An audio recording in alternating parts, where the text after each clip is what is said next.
ಕಯಾದೆವ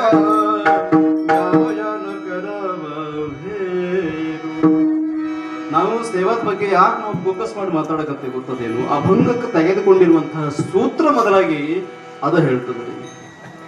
ಹೀಚ ಭಾವೇ ಮಾಜಿಯಾಸ, ಅವರ ಆಶಾ ಇಷ್ಟದಂತ ಜನ್ಮ ಜನ್ಮಕ್ಕೂ ಕೂಡ ಅವನನ್ನ ಸೇವೆ ಮಾಡುವಂತಹ ಭಾವ ಬರಬೇಕು, ಭಕ್ತಿ ಬರಬೇಕು, ಶ್ರದ್ಧೆ ಬರಬೇಕು.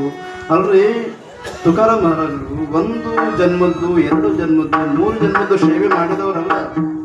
ನಿರಂತರವಾಗಿ ಪ್ರಹ್ಲಾದರಾಯರಿಂದ ಹಿಡಿದು ತುಕೋಬರಾಯರವರೆಗೂ ಅಖಂಡವಾಗಿ ಭಗವಂತನ ನಾಮ ಸಂಕೀರ್ತನೆ ಒಳಗನ ಬಂದಂತ ಪುಣ್ಯಾತ್ಮರು ಅವ್ರಿಗೆ ಇಷ್ಟು ಜನ್ಮ ಸೇವೆ ಮಾಡಿದ್ರು ಕೂಡ ತೃಪ್ತಿ ಆಗ್ಲಾರ್ದಕ್ಕ ಮತ್ತೆ ಕೇಳ್ತಾರು ಜನ್ಮೋ ಜನ್ಮಿ ತುಜಾದ.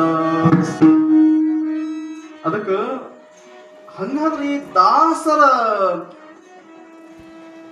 ಪ್ರವೃತ್ತಿಯನ್ನ ಯಾಕೆ ಕೇಳಿದ್ರು ಅನ್ನುವಂತಹ ಪ್ರಶ್ನೆ ನಿರ್ಮಾಣ ಆಗ್ತದೆ.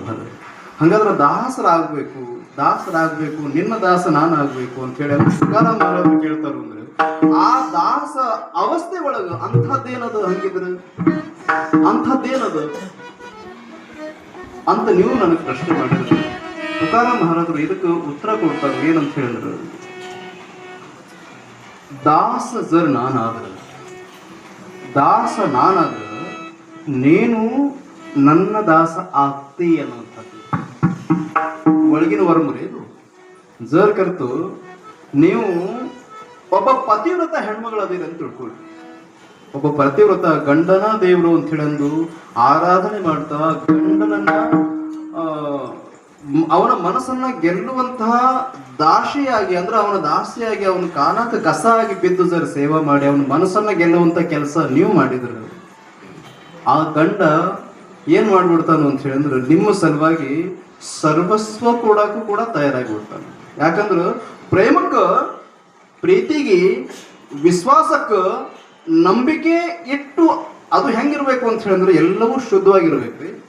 ಮತ್ತು ಹೊರಗೊಂಥರ ಒಳಗೊಂಥರ ಇರಬಾರ್ದು. ಆ ವಿಶ್ವಾಸ ನಾವು ಇಟ್ಟಿವಿ ಅಂತ ಹೇಳಿದ್ರೆ ಅಥವಾ ಪ್ರೇಮ ಮಾಡಾಕತ್ತೀವಿ ಅಂತ ಹೇಳಿದ್ರೆ ಮನಪೂರ್ವಕವಾಗಿ ಇರ್ಬೇಕದು. ನಾಟಕೀಯವಾಗಿರುವಂತಹ ವಿಚಾರ ಅಂತ ಹೇಳಿದ್ರೆ ನಿಮ್ಮ ಗಂಡಂದರಿಗೆ ಒಂದಿಷ್ಟು ವಿಚಾರಗಳು ಆಗೋದಿಲ್ಲ. ನಮ್ಮ ನಾಟಕ ಈಗಿನ ಜನರಿಗೆ, ಒಂದಿಷ್ಟು ಹೊರಗಿನ ಪ್ರಪಂಚ ನಂಬುವಂತ ಜನರಿಗೆ ಒಳಗಿನ ವರ್ಮ ಆಗೋದಿಲ್ಲ.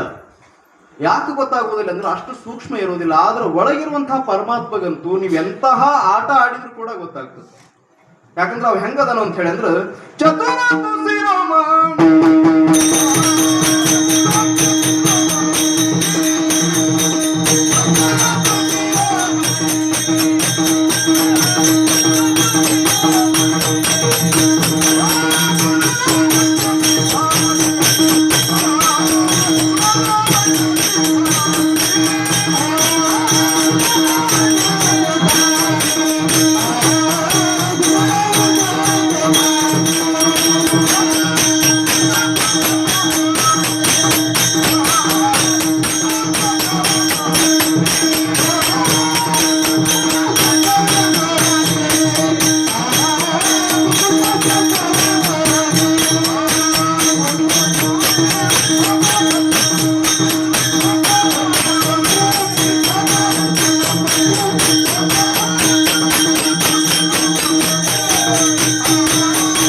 ನಿಮ್ಮ ಅಂತರಂಗವನ್ನ ಶೋಧಿಸಿ ಸೂಕ್ಷ್ಮವಾಗಿ ಇದ ಪಕ್ವದ, ಇದ ಪರಿಪಕ್ವದ, ಇದ ಶಾಣೆ ಅದ, ಇದ ಸುಟ್ಟದ, ಇದು ಸುಟ್ಟಿಲ್ಲ ಅಂತ ಹೇಳಂದು ಕಂಡು ಹಿಡಿದು ಅಪ್ಪಕೊಳ್ಳುವಂತಹ ಜ್ಞಾನ ಅವನಲ್ಲಿ ಅದ ಅಂತ ಹೇಳಂದು ಅವಾಗೇನಂತಾರು ಸರ್ವಜ್ಞ ಮೂರ್ತಿ ಅಂತ ಹೇಳ್ತಾರೆ.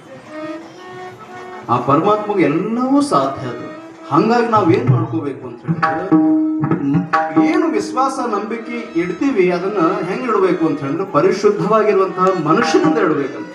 ಒಬ್ಬ ಪತಿವ್ರತ ಅಂತ ಎದಕ್ಕಂತೀವಿ ಅಂತ ಹೇಳಿದ್ರು, ಗಂಡನ ಸರ್ವಸ್ವ, ಗಂಡನನ್ನ ಬಿಟ್ಟು ಮತ್ತೊಬ್ಬ ಪರಪುರುಷ ನನಗ ಅಣ್ಣ ತಮ್ಮಂದಿರ ಸಮಾನ ಅನ್ನುವಂತ ಭಾವನೆ ಯಾವ ಹೆಣ್ಮಕ್ಳು ಮನುಷ್ಯನಾಗ ಇರ್ತದಲ್ಲ, ಈ ಹೆಣ್ಮಕ್ಳು ನಿಜವಾದ ಪತಿವ್ರತೆ ಇರುವಂತ ಅರ್ಥ. ಎಲ್ಲೋ ಒಂದ್ ಕಡೆ ಮನಸ್ಸು ಚಂಚಲ ಆಗ್ತದ ಅಂತ ಹೇಳಿದ್ರೆ ಯೋಗ್ಯ ಭಾವ ಇನ್ನೂ ಆಗಿಲ್ಲ ಅಂತ. ಯಾಕಂದ್ರೆ ನಾವು ಹೆಣ್ಮಕ್ಳಿಗೆ ಟೀಕೆ ಮಾಡಿ ಮಾತಾಡೋದು, ಇದು ತಿಳ್ಕೊಳ್ಳುವಂಥ ಮಾತು, ಅರ್ಥ ಮಾಡ್ಕೊಳ್ಳುವಂಥ ಮಾತು. ಜರ್ ಕರ್ತು ಎಲ್ಲಿ ಗಂಡ ಬಿಟ್ರಿ, ಈಗೆಲ್ಲ ಗಂಡುಗೆಲ್ಲ ಏಕವಚನದಿಂದ ಕರೆಯುವಂಥ ಜನ ಬಂದ್ಬಿಟ್ಟದ. ಈಗ ಕರೀರಿ ಬ್ಯಾಡ ಅನ್ನಂಗಿಲ್ಲ, ಆದ್ರೆ ಯೋಗ್ಯ ಇರಬೇಕು. ಹೆಂಗಿರ್ಬೇಕು ಅಂತ ಹೇಳಿದ್ರೆ ಪತಿ ಪರಮೇಶ್ವರ ಅಂತ ಒಂದ್ ಕಡೆ ಅಂತಾರೆ, ಹೌದಲ್ರಿ? ಮೀಮಾಯ ರಾಣಿ ಪತಿವ್ರತ ಶಿರೋಮಣಿ. ದೊಡ್ಡ ದೊಡ್ಡ ದೊಡ್ಡ ಮಹಾರಾಜರ ಅಭಂಗ ಅದಾವ ಇದಕ್ಕೆಲ್ಲ. ಹೆಂಗಿರ್ತದ ಅಂತ ಹೇಳಿದ್ರೆ ಪರಸ್ಪರ ಪ್ರೇಮದ ನಂಬಿಕೆ ಭಾವನೆಯಿಂದ ಇಟ್ಕೊಂಡು ಜರ ಸಂಸಾರ ಮಾಡಿದ್ರ ಆ ಸಂಸಾರ ಯಾಕೆ ದುಃಖದಾಯಕ ಆಗ್ತದ ಅಂತ ಹೇಳಿದ್ರೆ ಆ ಸಂಸಾರದ ವರ್ಮ ನಮಗೂ ನಿಮಗೂ ಅರ್ಥ ಆಗಿರೋದಿಲ್ಲ ಅಂತ ಹೇಳಂದು ಗಂಡ ಹೆಂಡತಿ ಜಗಳ ಮಾಡ್ತಾರೆ. ಸುಮ್ಮನೆ ಯಾರು ಜಗಳ ಮಾಡೋದಿಲ್ಲ, ಅದ್ರ ವರ್ಮನ ಅವ್ರಿಗೆ ಅರ್ಥ ಆಗಿರಂಗಿಲ್ಲ. ಗಂಡನಗಳು ಹೆಂಡತಿ ಹೆಂಗಿರ್ಬೇಕು, ಹೆಂಗ್ ನಡ್ಕೋಬೇಕು ಅನ್ನುವಂಥದ್ದು ಗೊತ್ತಿರಂಗಿಲ್ಲ. ಆ ಹೆಂಡತಿಯ ಮನಸ್ಸನ್ನ ಅರ್ಥ ಮಾಡಿಕೊಂಡು ಯಾವ ರೀತಿಯ ನಡೆ ನುಡಿಯಿಂದ ನಡ್ಕೋಬೇಕು ಅನ್ನುವಂಥ ಪ್ರವೃತ್ತಿ ಗಂಡ ಗೊತ್ತಿರಂಗಿಲ್ಲ. ಹಂಗಾಗಿ ಎಲ್ಲೋ ಒಂದ್ ಕಡೆ ಈಗ ನೋಡ್ರಿ, ಒಂದು ಪ್ಲಸ್ ಒಂದು ಮೈನಸ್ ಆದ್ರೆ ಮಾತ್ರ ಈ ಸ್ಪೀಕರ್ ಹತ್ತದು. ಜರ್ ಕರ್ತು 2 ಪ್ಲಸ್ ಮಾಡಿಡ್ರಿ ಶಾರ್ಟ್ ಆಗ್ತದೆ, ಶಾರ್ಟ್ ಸರ್ಕ್ಯೂಟ್ ಆಗಿಬಿಡ್ತದೆ. 2 ಮೈನಸ್ ಮಾಡಿಡ್ರಿ ಶಾರ್ಟ್ ಆಗಿಬಿಡ್ತದೆ. 2 ಒಂದು ಜಾಣ ಆಗ್ಬೇಕು ಸಂಸಾರದೊಳಗೆ, ಒಂದು ಕ್ವಾಣ ಆಗ್ಬೇಕು. ಅದಕ್ಕೆ ದೇವ್ರ ಏನ್ ಮಾಡ್ಯಾನ ಅಂದ್ರೆ ಒಂದು ಎಡ ಇಟ್ಟಾರು, ಒಂದು ಬಲ ಇಟ್ಟಾರು. ಹೆಣ್ಮಕ್ಳಿಗೆ ಎಡ ಅಂತಾರು, ಗಂಡ್ಮಕ್ಳಿಗೆ ಬಲ ಅಂತಾರೆ. ಯಾಕಂತಾರು ಗೊತ್ತದೇನು? ಅರ್ಥ ಮಾಡ್ಕೊಂಡು ಒಂದು ಹೆಚ್ಚು ಒಂದು ಕಡಿಮೆ ಆದ್ರು ಎಲ್ಲೂ ಒಂದು ಬಾಗಬೇಕು, ಒಂದು ತಲೆ ಎತ್ತಿ ಜೀವನ ಮಾಡ್ಬೇಕು, ಒಂದು ದುಡ್ಕೊಂಡ್ ಬರ್ಬೇಕು, ಒಂದು ಒಳಗ್ ದುಡಿಬೇಕು, ಒಂದು ಹೊರಗೆ ದುಡಿಬೇಕಂತ ಹಿಂಗೆಲ್ಲ ವ್ಯವಸ್ಥೆ ಮಾಡಿ ದೇವ್ರು ಮಾಡಿಟ್ಟಿರುವಂತ ವಿಚಾರ. ಅದಕ್ಕೆ ನಮ್ಮ ಹಿರಿಯರೆಲ್ಲ ಪದ್ಧತಿ ಪ್ರಮಾಣವಾಗಿ ಅದಕ್ಕೆ ಏನೇನು ಲಯ ಬದ್ಧವಾಗಿ ಸಂಸಾರಕ್ಕೆ ಏನೇನು ಅನುಕೂಲ ಬೇಕಲ್ಲ ಅದನ್ನೆಲ್ಲ ಮಾಡಿಟ್ಟಾರೆ. ಈ ವರ್ಮವನ್ನ ಅರ್ಥ ಮಾಡಿಕೊಂಡು ಗಂಡ ಹೆಂಡತಿ ಜೀವನ ಮಾಡಿದ್ರೆ ಸಂಸಾರ ಸುಖಮಯ ಆಗ್ಲಾರ್ದ ಇರೋದಿಲ್ಲ. ಜರ್ ಕರ್ತಿ ಇದ್ರಾಗ ಎಲ್ಲ ಒಂದ್ ಕಡೆ ಲಯ ತಪ್ತು ಅಂತ ಹೇಳಿದ್ರೆ ಶುರು ಆಗಿಬಿಡ್ತಾವ. ಹೆಣ್ಮಕ್ಳು ಅಳ್ಕೊಂತ ತವ್ರ ಮನೆಗೆ ಬರೋದು, ಗಂಡ್ ಮಕ್ಳು ಅಳ್ಕೊಂತ ನಮ್ಮ ಹೆಂಡ್ರು ಬಿಟ್ಟು ಹೋದ್ರು ಅಂತ ಹೇಳಿದ್ರು ಶೆರೆದಂಗಡಿ ಅದಲ್ರಿ. ಬಹಳ ಜನ ಶೆರೆದಂಗಡಿ ಯಾಕೆ ಹೋಗ್ತಾರ ಗೊತ್ತದೇನು? ಬಹಳ ಮಾನಸಿಕ ಯಾತನೆ. ನಾವು ಅಲ್ಲಿ ಹೋದ್ರೆ ನಮ್ಮ ದುಃಖ ದೂರ ಆಗ್ತದ ಅಂತ ಹೋಗ್ತಾರು. ಸುಮ್ನೆ ಹೋಗೋದ್ರಲ್ಲಿ ಒಂದಿಷ್ಟು ಮಂದಿ ಅವ್ರು ಎಂತವ್ರು ಅಂತ ಹೇಳಿದ್ರೆ ಎಲ್ಲೋ ಒಂದ್ ಕಡೆ ಮನಸ್ಸನ್ನ ಹತೋಟಿ ಒಳಗೆ ಇಟ್ಕೊಳ್ಳಾರ್ದು, ಯೋಗ್ಯ ನಡೆ ನುಡಿಯಿಂದ ನಡ್ಕೊಳ್ಳಾರ್ದು. ಈಗ ನೋಡ್ರಿ ನೀವು ಜರ್